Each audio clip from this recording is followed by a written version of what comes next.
এই শোনো না, আমাদের অন্ধবিশ্বাস চ্যানেলটি যারা এখনো সাবস্ক্রাইব করেননি, প্লিজ সাবস্ক্রাইব করে দাও। আর অল্প কিছু সাবস্ক্রাইবার হলে 1 লক্ষ পরিবার হবে। সবাই প্লিজ সাবস্ক্রাইব এবং বেশি বেশি শেয়ার করে দাও প্লিজ। তা তোমাকে বলবো কেন? চুরি করতে এলে চোরকে বলবো। সে যদি অবাক নয়নে চেয়ে থেকে বলল, আচ্ছা আসবো চুরি করতে, এখন ছাড়েন আমারে। বাড়ির সামনে আয়সা পড়ছি, কেউ দেখলে কি ভাববে? রোজাইর চোখ দুটো ছোট ছোট করে চেয়ে থেকে জানতে চাইল। কি ভাববে? সে যদি মুখ ঝামটা দিল। এত কিছু বোঝেন আর এইটা বোঝেন না? আর কন খুব শেয়ানা হইছেন। রোজাইফ সেজুতের কোমর থেকে হাত সরিয়ে বসলো, মাথা নেড়ে বিড়বিড় করলো। স্কুল ছুটির পর বাইরে বেরিয়ে নাদেরকে না দেখে আশেপাশে তাকালো নীলা। লোকটা প্রতিদিন এদিকেই তো দাঁড়িয়ে থাকে, আজ নেই কেন? আসেনি নাকি? নীলার খানিকটা মন খারাপ হলো। আজ তার মন ভীষণ ভালো ছিল। অর্ধ বছরের পরীক্ষার রেজাল্ট দিয়েছে, ভাবনার চেয়ে ভালো রেজাল্ট করেছে সে। ভেবেছিল নাদেরকে রেজাল্টের ব্যাপারটা বলবে, কিন্তু সে তো আসলোই না। নীলা আনমনা হয়ে এলোমেলো হাঁটতে লাগলো। কিছুক্ষণ পরে কোত্থেকে নাদের দৌড়ে এলো, হাঁপাতে হাঁপাতে বলল, আজ যাইতে দেরি হইয়া গেছে, রাগ করছো তুমি? নীলা দাঁড়িয়ে গেল। নাদেরকে দেখলো চুপচাপ, মানুষটা এখনো হাঁপাচ্ছে। নীলা ব্যাগ থেকে পানির পট বের করে নাদেরের দিকে বাড়িয়ে দিল। পানি খান আগে, এত হাঁপাইতেছেন কেন? নাদের ঢক ঢক করে বোতলের অর্ধেক পানি খেলো। অনেকটা পথ ছুটতে ছুটতে এসেছে বলে গলা শুকিয়ে গেছিল। কিছুটা ধাতস্থ হয়ে পানির পট ফিরিয়ে দিতে দিতে বলল, আজ পুকুরের মাছ ধরতে জাল ফেলা হয়েছিল, সেই মাছ বাইসা আলাদা কইরা শহরে পাঠানোর ব্যবস্থা করতে করতে দেরি হইয়া গেল। একবার ভাবলাম আজ না যাই, পরে ভাবলাম তুমি অপেক্ষা কইরা থাকবা। নীলা মায়া ভরা চোখে নাদেরকে দেখলো। মানুষটা শুধু তার কথা ভেবে এত কষ্ট করে আসছে, এটা ভেবে এতক্ষণে উদাস ভাবটা কেটে গেল। কোমল গলায় বলল, ফোন দিয়া বললেই হইতো, খামাখাই কষ্ট কইরা আসলেন। নাদের ভুবন ভুলানো হাসি দিল। আরে কি কও, খামাকা কষ্ট কেন হইব? এই যে তুমি মায়া কইরা আমারে পানি দিলা, আইতে না করলা, না আইলে কি এগুলা দেখার সৌভাগ্য হইতো? নাদেরের কথায় নীলা কিছুটা লজ্জা পেল। সে মুখ অন্যদিকে ঘুরে নিল। নাদের সে লাজুক মুখের দিকে তাকিয়ে তৃপ্তির হাসি দিল। এগিয়ে সে ওর কাছে কাছে দাঁড়ালো। নীলা ঈষৎ লালচে গাল নিয়ে মৃদু স্বরে ফিসফিস করলো, আইস রেজাল্ট দিছে, আগের চাইতে মেলা ভালো করছি। নাদের উৎফুল্ল হলো। তার মানে কইতে চাও আমার কারণে তুমি মন দিয়া পড়ালেখা করছো? নীলা আবাক চাহনি দিল। এই কথা কখন কইলাম? কও নাই তয় আমি বুঝা গেছি। আমি তো চাই তুমি পড়ালেখায় ভালো করো, অনেক অনেক ভালো করো, বড় কিছু হও। নীলা মুগ্ধ হলো। সত্যি? আপনি সত্যি চান আমি অনেক পড়ালেখা করি? নাদের মাথা দোলায়। সত্য? আমি তো মেট্রিক দিয়া পড়া সারান দিছি। বাপের ব্যবসা আমি না দেখলে কেডা দেখবো কও? আব্বা একসাথে এত দিক দেখতে পারে না। লতিফটা ছোট এখনো, তয় আমি চাই তুমি পড়ো, বড় পাশ দাও। নীলা খুশি হয়ে গেল। এমনিতেই পড়ালেখায় খুব একটা আগ্রহী না সে, তবে আজ নাদেরের কথা শুনে মনে হচ্ছে পড়ালেখা করলে মন্দ হয় না। ঠিক করলেও আরো বেশি মনোযোগী হবে সে। হুট করে নাদেরকে বলল, আমারে কি দিবেন? কিসের জন্য? নাদের না বুঝে জানতে চাইলো।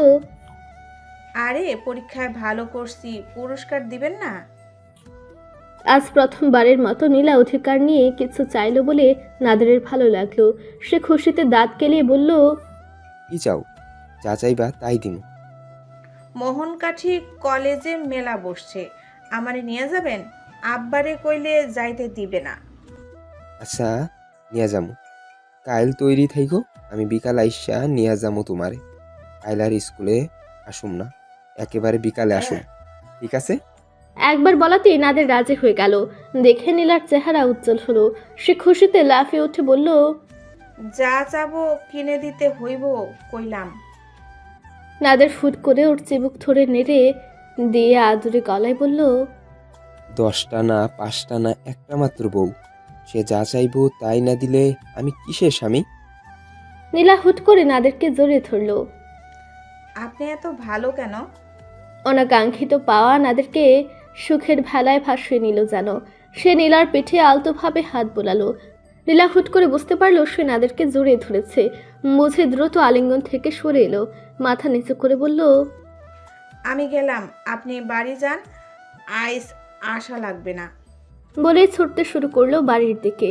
পেছনে নাদের প্রথমে হতবাক হয়ে পরে হেসে দেয়। নীলার দিকে তাকিয়ে থাকে নির্নিমেষ, যতক্ষণ না মেয়েটা চোখের আড়ালে যায়। সে রাতে রুজাফ অপেক্ষা করেছিল, কিন্তু সেজুতি এলো না। সেজুতির অপেক্ষায় ছাড়া ছাড়া ঘুম হলো তার। মেজাজ খারাপ হয়ে রইল, অকারণে রাগারাগি করলো কয়েকদিন। সেজুতি চোখের সামনে এলেও ওকে ইগনোর করলো পুরোপুরি। এর মধ্যে নাদিরা, নাহিয়া, নোমার, হাসেম কদিনের জন্য হাসেমের বাড়িতে বেড়াতে গেল বিশেষ প্রয়োজনে। নোমা নেই বলে দিদার কথা ভেবে রোজাইফ তাড়াতাড়ি বাড়ি ফিরে। সেদিনও ফিরতে চাইলেও কিন্তু কী কারণে যেন আসতে দেরি হলো। বাসায় এসে পরিস্থিতি জটিল। ফজিলাতুন নেসা বিছানা থেকে নামতে গিয়ে পড়ে কোমরে জোর চোট পেয়েছে, ব্যথায় দাঁড়াতেও পারছে না। সেজুতি আর রুমেলা মিলে ব্যথার ওষুধ দিয়েছে, তবু ব্যথার বিন্দু মাত্র নিরসন হয়নি। ফজিলাতুন নেসা সমানে কুকিয়ে যাচ্ছেন। ব্যথায় গায়ে জ্বর চলে এসেছে তার। দিদা রোজাইফের বড় দুর্বলতা, তাকে এরকম অবস্থায় দেখে রোজাইফ কি করবে ভেবে পেল না। সেজুতি এগিয়ে এলো। শোনেন, দাদিকে হসপিটালে নেন, ওইখানে উপল ভাই আছে।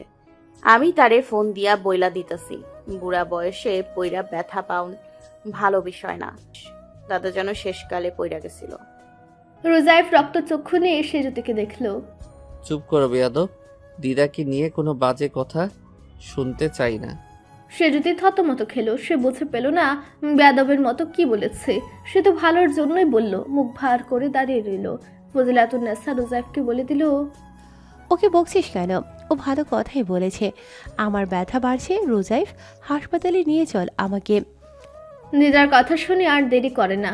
রোজাইফ ড্রাইভারকে ফোন দিয়ে ডাকলো। ধরাধরি করে ফজিলাতুন নেসাকে গাড়িতে তুলে হাসপাতালে গেল। হাসপাতালে পৌঁছানো মাত্রই উপলকে দেখা গেল। রোজাইফকে দেখে এগিয়ে এলো। বিনা বাক্য ব্যয়ে সমস্ত কাজ করলো একের পর এক।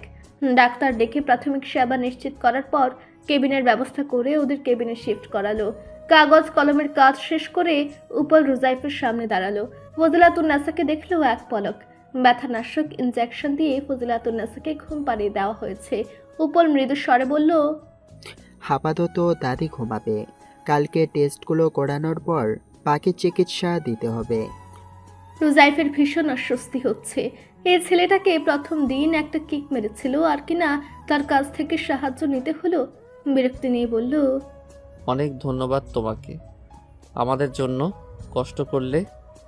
উপলের বলতে মন চাইল, একই বাড়িতে থাকি, ধন্যবাদ দেওয়ার কিচ্ছু নেই, এটা আমার দায়িত্ব, কষ্টের কিছু নেই। কিন্তু বলা হলো না। জড়তা ঘিরে ধরলো তাকে। রোজাইফ দিদার দিকে তাকিয়ে রইল। উপল বলল, আমি তাহলে যাই, কোনো দরকার হলে ডাকবেন, এটা আমার নাম্বার। আর সকালে আমি চলে আসব টেস্ট করাতে, আপনি চিন্তা করবেন না। রোজাইফ মাথা দুলায়। উপল চলে যাচ্ছিল, এমন সময় তার হঠাৎ মনে হলো বাড়িটা একদম ফাঁকা রেখে এসেছে। কেউ নেই এক সেজুতি ছাড়া। মুখটা ধক করে উঠল। এই সুযোগে ওরা বাড়িতে ঢুকে যায়নি তো? ফাঁকা বাড়িতে সেজুতি সুযোগের সদ্য ব্যবহার করছে না তো? চমকে উঠল রোজাইফ। এদিকটা নিয়ে তো ভাবেইনি। কাগজগুলো বাড়িতেই রাখা। যদি কোনোভাবে সে যদি গাধিটা খোঁজ পায় তাহলে কি হবে? অশুভ ভাবনায় রোজাইফের মাথা নষ্ট হয়। সে প্রায় চেঁচিয়ে উঠল, উপল, তুমি কি কষ্ট করে দিদার সাথে থাকবে? রোমেলা ফুপু আছে, শুধু তাদের প্রয়োজনের দিকে খেয়াল রাখলেই হবে। আমার বাড়ি যাওয়া খুব জরুরি, আমি সকাল সকাল চলে। উপল ঘাবড়ে গেল। রোজাইফকে নার্ভাস দেখায়। সে কিছু না ভেবেই বলল, আপনি যান, আমি আছি, কোনো সমস্যা হবে না। রোজাইফ টাকা বের করলো। টাকাটা রাখো, যদি কোনো প্রয়োজন হয়। উপল প্রবল আপত্তি করলো। লাগবে না, আমার কাছে আছে, আপনি যান। রোজাইফ জোর করলো না কেন যেন। উপল বলা মাত্র সে প্রায় ছুটে বেরিয়ে এলো। গাড়িতে উঠে বসলো, ড্রাইভারকে তাড়া দিল। আর তার তাড়াতাড়ি বাড়িতে পৌঁছাতে হবে যে করেই হোক, না হলে অনর্থ হয়ে যাবে। অনর্থের রকম নিয়ে ভাবার শক্তি পাচ্ছে না সে। রোজাইফের হার্টবিট বেড়ে চলেছে ক্রমাগত। দরজা বন্ধ দেখে ভ্রু কুচকে গেল রোজাইফের। সদর দরজা আটকে ভেতরে কি করছে সেজুতি? ও কি একা আছে, নাকি ওর বাড়ির সকলকে ডেকে এনেছে? দরজায় কান পাতল রোজাইফ। কোনো সারা শব্দ পেল না। সে ছটফটিয়ে দরজায় শব্দ করলো। কাজের সহকারী মহিলাটি দরজা খুলে দিল। রোজাইফ উদ্বিগ্ন চোখে চারিপাশে তাকিয়ে সেজুতিকে খুঁজে পেল না, অথচ সেজুতি বসে আছে তারই চোখের সামনে। ডাইনিং টেবিলের উপর মাথা দিয়ে বসে আছে, মাঝে মাঝে কেঁপে কেঁপে উঠছে তার শরীর, কিন্তু এসব রোজাইফের চোখে পড়ে না। সে ছুটে গেল, সেজুতিকে টেনে দাঁড় করালো, দু বাহু ধরে ঝাঁকি দিয়ে বলল, আমরা কেউ বাসায় নেই, আর এই সুযোগে তোমার বাড়ির লোকদের ঘরে ঢুকিয়েছো, তাই না? ওরা এসে কাগজ খুঁজে নিয়ে গেছে। জানতাম এমন কিছুই হবে। তুমি তো ওই পরিবারের অংশ, ওদের মতোই বিট্রেয়ার হবে। আমাদের সাথে এসে থাকছো তো এই কাগজের লোভেই, আলাপ জমিয়ে আমাদের ক্ষতি করার প্ল্যান। তবে যত যাই করো মেয়ে, এবার আর তোমাদের মনোবাসনা পূর্ণ হবে না। আমাদের সামান্য ক্ষতি করবে তো তোমাদেরকে এবার রিক্ত নিঃস্ব করেই দম নেব আমি। সেজুতি হতবুদ্ধি হয়ে তাকিয়ে আছে। খানিকক্ষণ আগেই তার উপর দিয়ে বিশাল ঝড় গেল। রোজাইফেরা নেই এই সুযোগে জাহাঙ্গীর আর সাজেদ ছুটে এসেছিল, পেছনে তার দাদি। উদ্দেশ্য কাগজ খুঁজে নেবে। সেজুতি তাদের ঘরে ঢুকতে দেয়নি কিছুতেই। সে নিয়ে শামসুন নাহারের শেখে ডাক। সেজুতিকে কয়েকটা ওজনদার চর কষেছে, তবু মেয়েটা অনড়ভাবে দাঁড়িয়ে থেকেছে। মানুষগুলো তাকে বিশ্বাস করে ঘর সঁপে দিয়ে গেছে। তাদের বিশ্বাসের অমর্যাদা কি করে করে? না পেরে সেজুতিকে সাপান্ত করেছে শামসুন নাহার। সেই আঘাতের ঘা না শুকাতেই এখন আবার রোজাইফের শিলজারা করছে। অবিশ্বাস করে যা ইচ্ছে তাই বলে যাচ্ছে। সেজুতের কোমল হৃদয় এত ভার নিতে পারে না। সে ফুপিয়ে কেঁদে উঠল। রোজাইফ ধমক দিয়ে আঙ্গুল উঁচে শাসায়, খবরদার ঢং করবে না। সে যদি আমি ফোমা কিংবা দিদা না, যে তোমার এই ঢং দেখে আমি গলে যাব। রোজাইফের নিষ্ঠুর বাক্য বাণে সেজুতির নরম মন ঝাঁঝরা হলো। সে ফুপাতে ফুপাতে বলল, আমি ঢং করতেছি না, আপনার বাড়িতে কাউকে ঢুকতে দেই নাই। ওরা চাইছিল ঢুকতে, কিন্তু আমি মানা করছি। এই যে দেখেন কি মাইর দিছে আমাকে। তাও বিশ্বাস না হইলে খালাকে জিজ্ঞাসা করেন। রোজাইফ থমকে গেল। খেয়াল করে দেখলো আসলেও সেজুতির গাল দুটো লাল হয়ে আছে, 5 আঙ্গুলের দাগ জলজল করছে। সেজুতি 2 হাতে চোখ মুছে নিল। আমি নিমুখ হারাম না, আপনার বাড়ির খাওন খাইছি, কোনো ক্ষতি আমি সজ্ঞানে করুম না। আপনি সবসময় আমারে সন্দেহ করেন, এইটা ঠিক না। আমি চোর না। এইবার দাদি হসপিটাল থেকে আসলে আমি চইলা যাব এখান থেকে। বলে ছুটে দোতলায় চলে গেল। রোজাইফ বুকা বনে দাঁড়িয়ে রইল। কাজের মহিলা এসে দাঁড়ায়। বাজান, সে যদি সত্য বলছে, ও কাউরে ঘরে ঢুকতে দেয় নাই। অনেক চিল্লাপাল্লা হয়েছে ওইখানে, আপনি তারে ভুল বুঝেন না। রোজাইফ চুপ করে রইল। ধীর পায়ে দোতলায় উঠে এলো। সেজুতির ঘরের সামনে দাঁড়িয়ে রইল। ভেতরে যাবে কিনা দ্বিধান্বিত দেখায় তাকে। ফিরে আসতে গিয়ে কি ভেবে দরজা ঠেলে ভেতরে ঢুকলো। সেজুতি বিছানায় উপর হয়ে শুয়ে আছে। থেকে থেকে তার শরীর কেঁপে উঠছে। রোজাইফ দ্বিধা ভরে বসলো ওর কাছে, মোলায়েম গলায় ডাকলো, সেজুতি। সেজুতি চোখ তুলে চাইলো, তখনই কাদার ফলে ওর চোখ দুটো লাল হয়ে আছে। সে ভেজা কণ্ঠে বলল, আপনিও মারবেন? মারলে মারেন, আমি আছি সবার মায়ের খাওয়ার জন্য। রোজাইফ নিজের অধর দুটো চেপে ধরল। মনটা অপরাধী লাগছে। সে মৃদু স্বরে বলল, সরি, আমি ভেবেছি তুমি সেজুতি উঠে বসলো। চুরি করতাম, তবে কারো অসুস্থতায় সুযোগ নেওয়ার মতন খারাপ কাজ আব্বা মা শেখায় নাই। আপনি কেন আমাকে এত খারাপ ভাবেন জানি না। আমি কিন্তু কোনোদিন কোনো খারাপ কাজ করি নাই। রোজাইফ মাথা নিচু করে বসে রইল। সেজুতি ওকে দেখলো এক নজর। কেন যেন মাথা নত। রোজাইফকে দেখে ভালো লাগে না ওর। আমাদের উপর এত রাগ কেন আপনার? কে কি করছিল আপনারে? প্রশ্নটা করে মনে হলো ভুল করে ফেলেছে। রোজাইফ নিশ্চয়ই রেগে যাবে আবার। সেজুতি ভয়ে ভয়ে তাকায় রোজাইফের দিকে। রোজাইফ আবারও গম্ভীর হলো। তোমাকে ধন্যবাদ সেজুতি। তোমার ভাই এসেছিল দিদার কাছে, সেই দিদার জন্য সব করে দিয়েছে, তাকে রেখেই বাসায় এলাম। ভাইয়ের কথায় সেজুতির মুখ চোখ উজ্জ্বল হলো। উপল ভাই ভালো মানুষ, বিপদে তাকে ডাকলে সে আসবেই। আপনি শুধু শুধু। রোজাইফ ভ্রু কুচকে তাকাতেই সেজুতি চুপ করে গেল। রোজাইফ ডাকলো তাকে। এদিকে এসো। সেজুতি চুপসে গেল। কেন? ডাকছি, আসবে। এত প্রশ্ন করো কেন? সেজুতি খানিকটা এগিয়ে রোজাইফের মুখোমুখি হলো। রোজাইফ আলতো হাতে ওর মুখে আঙ্গুল বুলিয়ে দিয়ে অস্ফুটে উচ্চারণ করলো, অনেক মেরেছে, খুব ব্যথা করছে তাই না? সেজুতি মাথা দোলায়। কিভাবে কমবে? ওষুধ লাগিয়ে দেব? সেজুতি মাথা নাড়ে। ওর বুক ধরফর করছে। ইদানিং এক সমস্যা হয়েছে। রোজাইফকে কাছাকাছি দেখলেই বিনা কারণে বুকটা ধুকপুক করে, হাত পা কাঁপে, বড্ড অস্বস্তি হয় তার। সে তীব্র ব্যাগে মাথা নাড়ে। ঠিক হয়ে যাবে, দাদি কেমন আছে তাই বলেন। রোজাই বরং গভীর মায়া নিয়ে সেজুতের মুখপানে চেয়ে রইল। সেজুতি লজ্জা পেয়ে মাথা নিচু করে। এই লোকের হঠাৎ হঠাৎ কি যে হয়, সেজুতিকে দৃষ্টি দিয়ে নাস্তা নাবুদ করে দেয়। রোজাইফুর গালে আঙ্গুলের আলতো স্পর্শ দিয়ে ফিসফিস করলো। আমার জন্য মার খেয়েছো তুমি? কেন? সেজুতি উত্তর দিল না। রোজাইফ উত্তরের আশা করল না। সে খানিকটা ঝুঁকে এসে সেজুতির দু গালে চুমু দিল, তারপর ধীর পায়ে ঘর থেকে বেরিয়ে গেল। সেজুতি হত বিহ্বল হয়ে দুই গালে হাত দিয়ে বসে রইল। পরের দুটো দিন রোজাইফকে অফিস কামাই দিতে হলো। এক্স-রে করে দেখা গেছে ফজিলাতুন নেসার মেরুদণ্ডের হাড় ফ্র্যাকচার হয়েছে। নড়াচড়া করা বারণ একদমই। দিন 7 হাসপাতালেই থাকতে হবে। রোজাইফ নুমাকে সে কথা জানাতেই ওরা রত্নপুর ফিরে এলো। হাশেম আর নুমা পালা করে ফজিলাতুন নেসাকে দেখে। তাছাড়া হাসপাতালের প্রতিদিন উপল একবার করে আসে, ওদের খোঁজ নিয়ে যায়। রোজাইফ নিশ্চিন্তে অফিস করে। একদিন অফিস শেষে দিদাকে দেখতে এসে রোজাইফের পা থমকে যায় ভেতরের হাসাহাসি শব্দে। আড়ালে দাঁড়িয়ে দেখার চেষ্টা করে ভেতরে কে এসেছে। সেজুতি আর নাদিরা নাহিয়ান এসেছে দিদাকে দেখতে। সেখানে আবার উপল উপস্থিত। সেজুতির পরনে তাড়ি দেওয়া সালোয়ার কামিজ, কি দারুণ লাগছে দেখতে। রোজাইফ খানিকটা সময় সেজুতিকে দেখলো মন ভরে, তারপর ভেতরে এলো। ওরা সবাই মিলে বেশ হাসি ঠাট্টা করছিল। রোজাইফকে দেখে গম্ভীর হলো। ফজিলাতুন নেসা হাসি মুখে ডাকলো, রোজাইফ দাদা ভাই, এদিকে আয়, কাছে বস। রোজাইফ বাধ্য ছেলের মতো দিদার কাছে বসলো। তোমার শরীর কেমন দিদা? এই ভালোবাসার মানুষগুলো পাশে থাকলে খারাপ থাকে কি করে?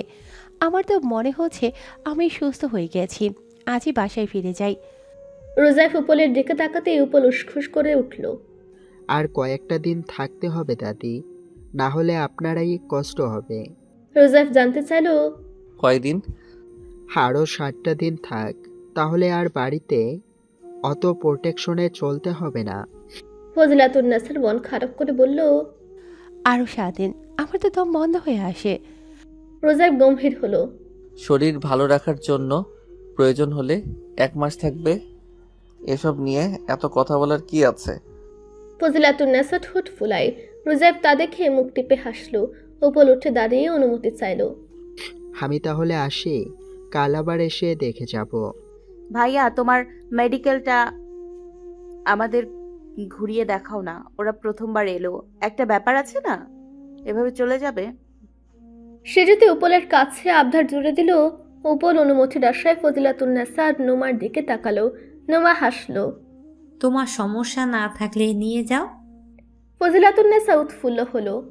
আরে সে যদি ঠিকই বলেছে, নাদিরাদের এই ফাঁকে একটু বেড়ানো হবে। নিয়ে যাও ভাই। আমার অসুস্থতার কারণে বেচারিরা এবার ঘুরতে পারেনি। নাদিরার চোখ চিকচিক করে উঠল আনন্দে। এখানে আসার পর থেকে সেভাবে বেড়ানো হয়নি কোথাও। রোজাইফ নিয়ে যাবে বললেও নিয়ে যায়নি আর। নানুর কথায় সে লাফিয়ে উঠল।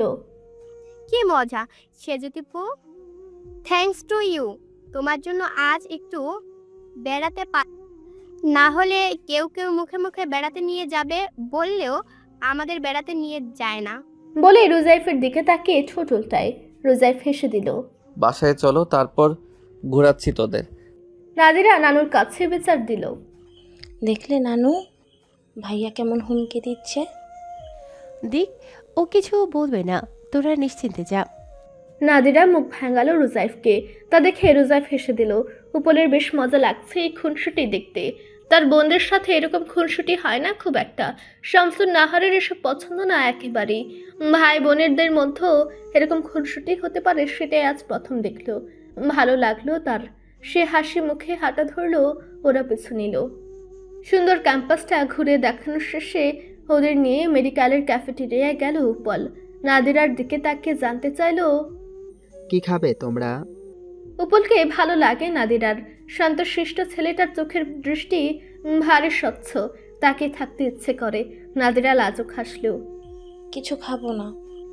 উপল মৃদু স্বরে বলল, খাবে না কেন? অন্তত 1 কাপ চা খাও। আফটার অল আমার ক্যাম্পাসে প্রথমবার এসেছো, না খেলে খারাপ লাগবে আমার। তাহলে শুধু 1 কাপ চা খাবো। নাহিয়ান অত ভদ্রতার ধার ধারল না। সে বলল, এখানে সবচেয়ে ভালো কি বানাই সেটাই খাবো। বার্গার চলবে? রাহিয়ান হাসলো। দৌড়াবে, অনেক দিন ধরে ভালো মানের বার্গার খাওয়া হচ্ছে না। সেজুতি বলল, ভাইয়া আমি চা আর পুরি খাবো। এখানকার পুরিটা অনেক মজা হয়, অনেক আগে একবার খেয়েছিলাম। আচ্ছা, নিয়ে আসছি এখনই। বলে উপল উঠে গেল। নাদিরা নাহিয়ানের হাতে চিমটি কাটে। ভাইয়া তুমি এরকম খাই খাই করছো কেন? দা ভাই শুনলে কিন্তু রাগ করবে। সেজুতি শুনে রাগ দেখালো। এ কি কথা নাদিরা, তোমার দাদা ভাই রাগ করবে কেন? আমি তোমাদের বাড়িতে থাকছি, খাচ্ছি, এই যে তোমার দাদা ভাইয়ের দেয়া কাপড় পরেছি, তাতে আমার ভাইয়া তো কিছু বলছে না, তাহলে তোমার অ্যাংরি ব্রো রাগ করবে কেন? আমার ভাইয়াও কি একদিন খাওয়াতে পারে না তোমাদের? নাদিরার বলার মতো কিছু খুঁজে পাচ্ছে না। উপল এলো 2 হাত ভরে খাবার নিয়ে টেবিলে রেখে বলল, নাও, যার যেটা ভালো লাগে খাও। নাদিরা 4 কাপ টেনে নিল। উপলও চা খাচ্ছে কেবল, আর চোখে নাদিরাকে দেখলো। মেয়েটা একদম বারবি ডলের মতো দেখতে। উপরের তাকিয়ে থাকতে মন চায় শুধু। সে যদি জোরাজুরি করছে পুরি খাওয়ার জন্য। নাদিরা খাবে না। নাহিয়ান বার্গার খেতে খেতে বোনকে খাপালো। আরে এত ভাব নিচ্ছিস কেন ছোট? উপল ভাইয়াও আমাদের আরেকটা ভাইয়া। তুই নিশ্চিতে চায়ে পুরে ডুবিয়ে খা, ভাইয়া কিছু মনে করবে না, তাই না ভাইয়া? উপল মাথা দুলালো। নাদিরা ভাইয়ের দিকে অগ্নি দৃষ্টি দিলেও লাভ হলো না। নাহিয়ান পাত্তা দিল না মোটেও। নাদিরা উপলকে দেখলো এক পলক। চায়ে পুরি ডুবে মুখে পড়ল। উপল বলল, তুমি কোন ক্লাসে পড়ো পিচ্ছি? প্রশ্ন শুনে নাদিরা খুব খুব করে কাশতে লাগলো। সে যদি বলল, নাদিরা কি হলো তোমার? নাও পানি খাও। নাদিরা নিজেকে সামলে নিল। আমি ঠিক আছি সেজুতিপু। উপলের হাসি পেল। মেয়েটার এমন আচরণের কারণটা বেশ বুঝতে পারছে সে। মেয়েটা আসলেই পিচ্ছি। সে যদি নাদিরার হয়ে জবাব দিল, ও ক্লাস 9-এ পড়ে আর নাহিয়ান আমার সাথে। উপল হেসে বলল, তাহলে তো পিচ্ছি বলা যায়, তাই না পিচ্ছি? নাদিরার মুখে আমানিশা নামে। উপলের পিচ্ছি বলা একদমই ভালো লাগছে না তার। সে এতটা ছোট না। উপল কেন বারবার তাকে পিচ্ছি ডাকছে? এই প্রথম ছোট হওয়াটা পছন্দ হলো না তার। আর একটু বড় হলে সে হয়তো উপলের চোখে পড়ত। ফজলাতুন্নেসা হাসপাতাল থেকে বাড়িতে ফেরার দিন 2 পর সে যদি নিজের জিনিসপত্র গুছিয়ে নিল। নাদিরা ব্যাকুল হয়ে জানতে চাইল, আপু কোথায় যাচ্ছ? বাসায় যাই নাদিরা, অনেক দিন থাকলাম তোমাদের সাথে। নাদিরা অবাক হলো। আপু তুমি বলেছিলে নতুন ঘর তৈরি না হওয়া পর্যন্ত আমাদের সাথে থাকবে। সে যদি বই গুছিয়ে নিতে নিতে বলল।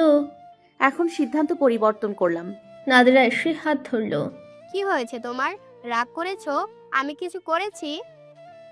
সে যদি নাদিরার হাত ধরল। পাগল হইছো? তুমি কি বলবা? কোনো কিছু হয় নাই, এমনিই চলে যায়। রমজান মাস আসতেছে, তারপর ঈদ, বাড়ির বাইরে থাকা ঠিক হবে না। তাতে কি আপু, বাড়িতে এই 2 কদমে। প্লিজ যেও না, তুমি চলে গেলে আমার ভালো লাগবে না, একা হয়ে যাব। সে যদি নাদিরার হাত ধরে কাছে বসলো। একা হবা কেন? তুমি যাবা আমার কাছে। নাদিরা কাঁদো কাঁদো হলো। তুমি জানো ভাইয়া আমাকে যেতে দিবে না, তাহলে আমি কার সাথে গল্প করব? প্লিজ যেও না। সে যদি মন খারাপ হলো। এমন কইরা বইলো না গো, মন খারাপ হয়। নাদিরা হুট করে সে যদি হাত ছেড়ে দিয়ে ছুটে নিচে নামলো। নানির ঘরে এসে কেঁদে দিল। নানু, সে যদি আপুকে বলো না থেকে যেতে, সে গেলে আমি কার সাথে গল্প করব? ফজলাতুন্নেসা নাদিরার কান্নার কারণ বুঝলো না। হতভম্ব হয়ে জানতে চাইলো, কি হয়েছে বনু, কাঁদো কেন? সেজুতির কি হয়েছে? নাদিরা চোখ মুছলো। ভেজা কণ্ঠে বলল, সে যদি আপু আমাদের সাথে থাকবে না বলেছে, সব গুছিয়ে নিয়ে চলে যাচ্ছে। ফজলাতুন্নেসার ভ্রু কুঁচকে গেল। মেয়েটা নিজ থেকে থাকতে এসেছিল, এখন আবার চলে যাবে কেন হঠাৎ? সে নাদিরাকে বলল, চলে যাবে কেন? ডাকো দেখি কি হয়েছে শুনি। নাদিরা উপরে ছুটে গেল। সেজুতিকে টানতে টানতে নিয়ে এলো। নানু বলো আপুকে সে যেন না যায়। ফজলাতুন্নেসা সেজুতির দিকে তাকালো। তুমি চইলা যাইতেছো শুনলাম, কি হয়েছে? সেজুতি মাথা নাড়ে। কিছু না দাদি, এমনিই চলে যাব। মেলা দিন তো থাকলাম আপনাদের সাথে। সেজুতির নত মাথা দেখে মনে হলো মেয়েটা সত্যি বলতেছে না।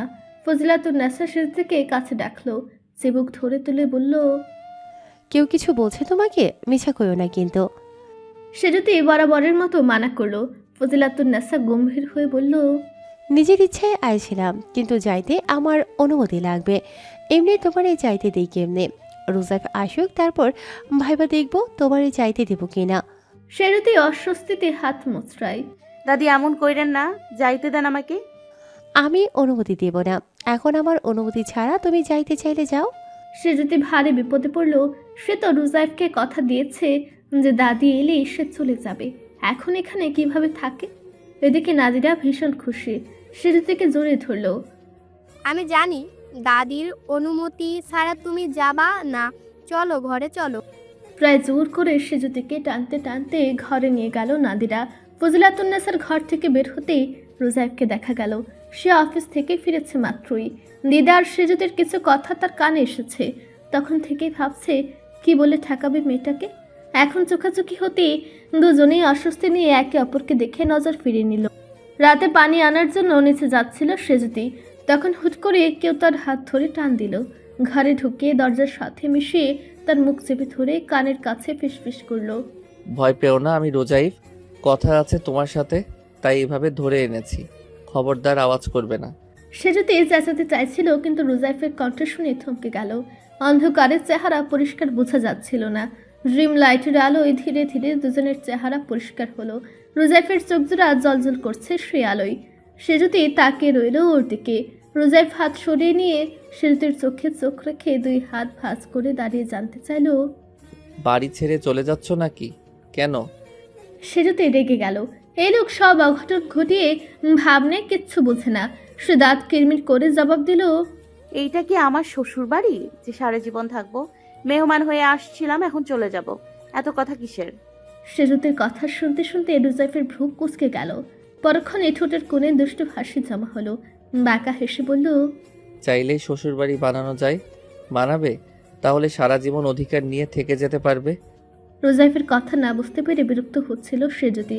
ধীরে ধীরে কথার মর্ম অনুধাবন করে থতমত খেল বেচারি। রোজাইফকে মুখ্যম জবাব দেওয়ার জন্য মনটা আনচান করছিল। নিজেকে সামলাতে না পেরে বলেই ফেলল, আপনার মতো কাঁঠালকে কে বিয়ে করবে? কাঁঠাল? আমি? রোজাইফ হতবাক। সেজুতির সুযোগ পেয়ে খেকিয়ে উঠল। আপনি ছাড়া আর কে? ধরলেই সারা গায়ে কাটা। খাইতে যাও তাও কত ঝামেলা। আগে হাতে তেল দাও, তারপর শক্ত খোলস ছড়াও, তারপর যে কুয়া বের করো। রোজাইফ যেন মজা পেল। সেজুতির অঙ্গভঙ্গি ভারী মজা লাগছে তার। মনে হচ্ছে মেয়েটা তাকে বাটে ফেলে চরম মজা পাচ্ছে। চেহারায় আলাদা একটা পরিতৃপ্তির ছাপ। কিছু কচি চুল কপাল ঘিরে রেখেছে। মোলায়েম গাল দুটো চকচক করছে তার। পাতলা ঠোঁটজোড়া নড়ছে অনবরত। রোজাইফ ডুবে যাচ্ছে যেন। সে মোহাচ্ছন্ন হয়ে বলল, আচ্ছা, তা কাঁঠালের ভেতরটা দেখেছো? কি মজাদার খেতে। এত প্যারা দেয় বলেই কাঁঠাল খেতে মজা।